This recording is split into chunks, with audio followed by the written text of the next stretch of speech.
Hola, mi nombre es Marlene Villa, soy estudiante de la licenciatura en Educación Física.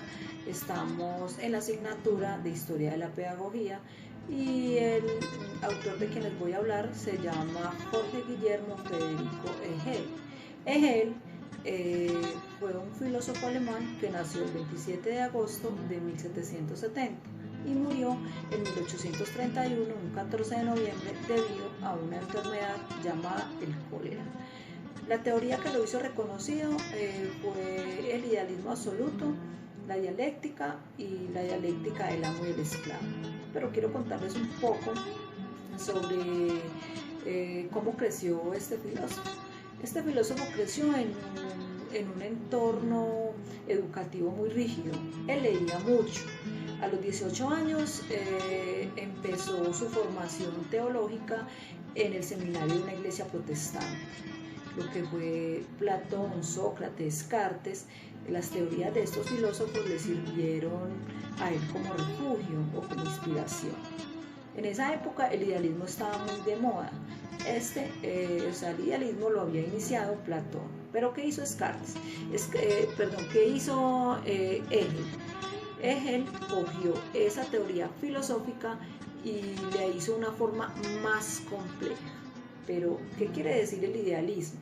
El idealismo es una teoría filosófica que dice que las ideas son más importantes que cualquier otra cosa, que los objetos no podrían existir sin que alguien los perciba. ¿Qué quiere decir esto? Quiere decir, por ejemplo, una silla. La silla la puedo percibir porque la veo, porque yo veo la idea porque yo veo la idea de esa silla. La silla como tal no existe, existe solamente la idea. En el idealismo de Hegel, él quiso interpretar de una forma total los hechos y la historia para darle una identidad, o en función para darle una identidad a lo que es real y a lo irracional, con el lema que todo lo real es irracional y lo irracional es real. Es decir, que lo real es el desarrollo de la idea y que la idea es el desarrollo de lo real y que esto no puede ir separado, que si existe una cosa, tiene que estar la otra. Como pueden ver, esto es un pensamiento un poco difícil de comprender. Tanto es así que varios filósofos criticaban a Hegel, sobre todo este filósofo Arthur, que decía o lo tildaba de que Hegel era un loco y que era una persona que hablaba cosas sin sentido. Pero la idea de nosotros es comprender pues el pensamiento. Entonces Hegel ve en el estudio de la historia como un medio para conocer el espíritu, y él trataba de decir que no existe ningún desarrollo intelectual en donde no tenga que intervenir el espíritu. ¿Para qué? Para conocerse a sí mismo, para valorarse a sí mismo, es decir, autoconocerse. Y es así que crece el idealismo absoluto, que es la única cosa que es real al final de todo. Por lo tanto, solo el espíritu es todo lo real, y el espíritu finito, que son los humanos, le ayuda al espíritu absoluto a conocerse a sí mismo. Se puede observar que en el pensamiento hegeliánico va muy de la mano con lo religioso, porque coincide, lo que es el pensamiento absoluto coincide con la divinidad. Ahora vamos a hablar un poco sobre la evolución de Hegel. La evolución de Hegel consiste ¿en qué? Consiste en el espíritu subjetivo, en el espíritu objetivo y en el espíritu absoluto. Entonces empezamos con el espíritu subjetivo, hay que evolucionarlo o transformarlo para que pueda llegar a ser el espíritu absoluto. ¿Y cómo se va transformando? A través de la conciencia, de la autoconciencia y de la razón. Que la conciencia es estar conscientes de nuestra realidad. En épocas pasadas el ser humano no tenía conciencia, actuaban como animales. Los animales no tienen conciencia de este mundo, los animales no tienen conciencia de la muerte. Pero el hombre, cuando tuvo conciencia de su realidad, dio el paso para llegar al espíritu objetivo. Ahorita hablemos de la autoconciencia. La autoconciencia es lo que nos ayuda a pensar, a analizar y a entender que estamos vivos. Y esto nos ayuda también a hacernos preguntas existenciales.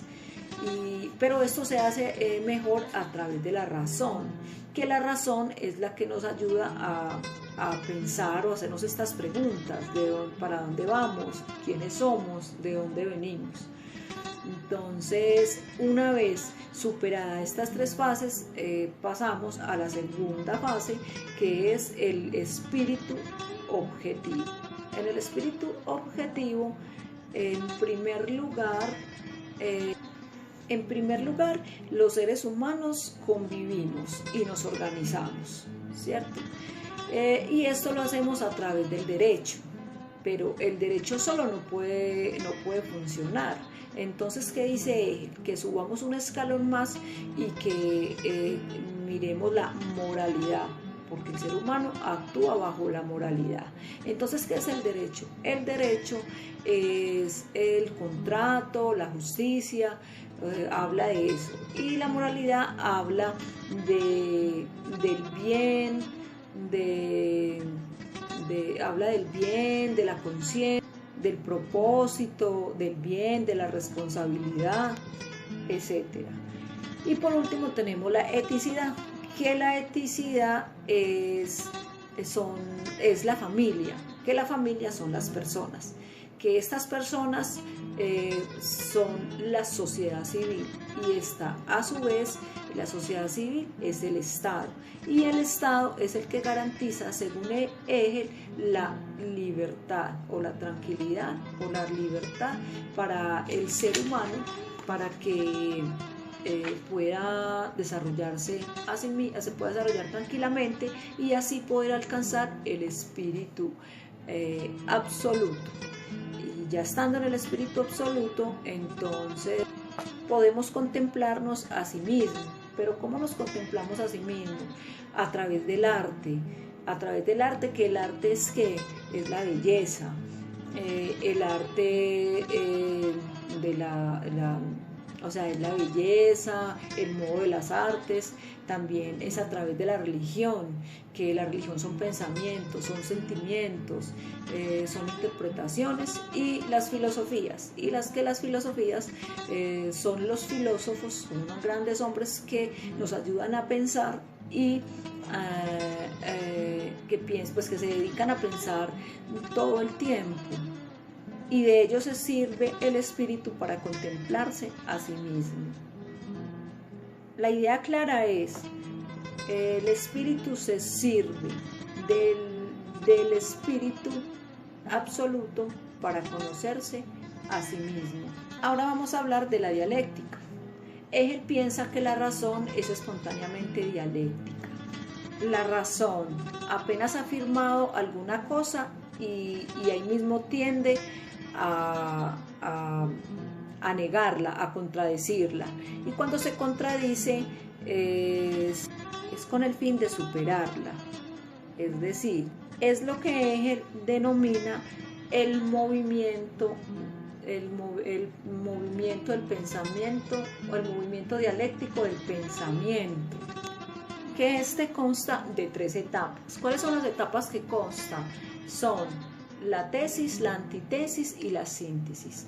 Que la tesis es la afirmación simple, la antítesis es la negación de la tesis, Y la síntesis es la superación reunificada de la posición anterior, es decir, que vuelve nuevamente el proceso, o sea, vuelve otra vez el proceso. La tesis se vuelve, es decir, que la síntesis vuelve a ser tesis y la tesis antitesis, y así sigue el proceso hasta llegar a ser el espíritu absoluto. Ahora les quiero leer la fenomenología del espíritu.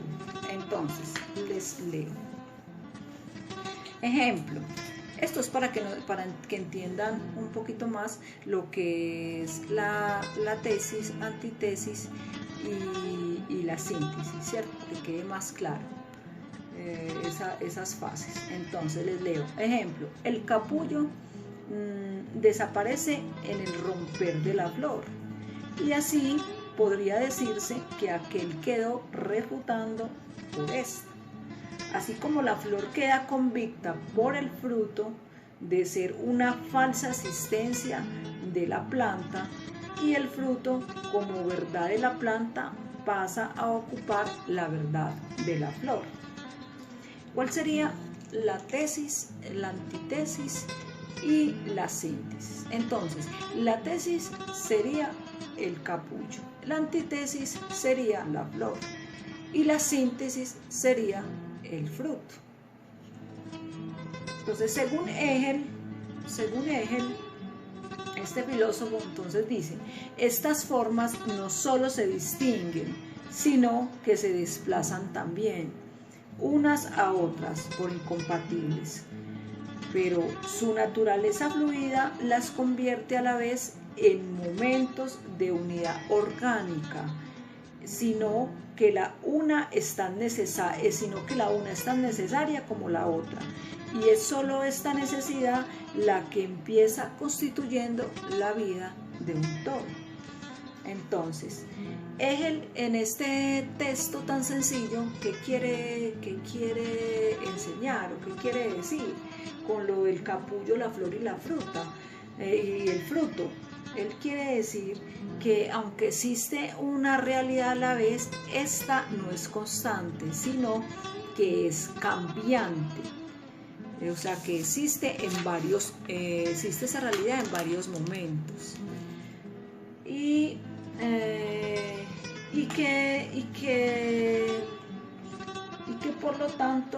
que por lo tanto es dialéctica. O sea, que dialéctico quiere decir cambiante. Y en conclusión, quiero decirles que este filósofo dio su aporte en cuanto su pensamiento, esa teoría que él puso, hizo una transformación en el planeta, ya que pone a la gente o al ser humano, lo pone a pensar, a meditar. Entonces, él con su teoría dejó un gran aporte. Muchas gracias.